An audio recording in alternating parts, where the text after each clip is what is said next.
Hey everyone, welcome to my mini blog. কালকে একটা জায়গায় গেছিলাম, তাই জন্য টি শার্ট আর জিন্সটা পরে নিয়েছিলাম। আর গেছিলাম হচ্ছে একটা মন্দিরে। সেখানে আমাদের গত শনিবার শীতলা মনসা পুজো হয়েছিল। মন্দিরটা অ্যাকচুয়ালি শীতলা মনসা মা কালীর তো বাৎসরিক পুজো হয়েছিল। তা সেই উপলক্ষেই কালকেই ভোগ বিতরণী অনুষ্ঠান ছিল। আর এত মারাত্মক ভিড় ছিল, যেহেতু এটা বাৎসরিক পুজো, তাই জন্য মানে এলাকার মানুষ তো আছেই, দূর দূর থেকে মানুষ এসেছিল ভোগ নিতে। বিভিন্ন মালসা ভোগ, বিভিন্ন নামে পুজো হয়েছিল সেই ভোগগুলো নিতে। তাই মারাত্মক একটা লম্বা লাইন পড়েছিল। প্রায় 45 থেকে 1 ঘন্টা লাইন দেওয়ার পর আমি মায়ের ভোগ পেয়েছি। আর মায়ের ভোগ তো মানে সে ভোগের কোনো তুলনা হয় না। সেটা নিয়ে আমি পরে আসছি। আর এই দেখো কত সারি সারি মালসা ভোগ, আর লাইন দেখো, মানে ওরা দিয়ে দিয়ে আর পারছে না, এত লাইন।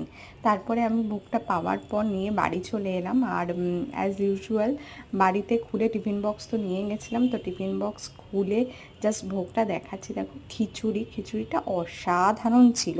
মানে এটা মানে বলেই, আমাদের কথিতই আছে যে ঈশ্বরের ভোগ মানে সে যেমন করেই রান্না হোক না কেন, তার টেস্ট অসাধারণ।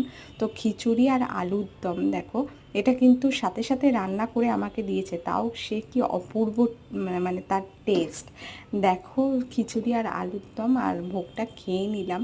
মানে একটুখানি ভোগ খেয়েই জাস্ট মনে হলো যে প্রাণ মন সব জুড়িয়ে গেছে। এত অপূর্ব করেছিল ভোগটা।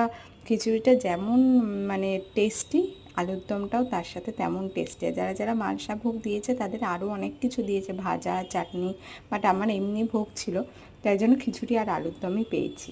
টাটা।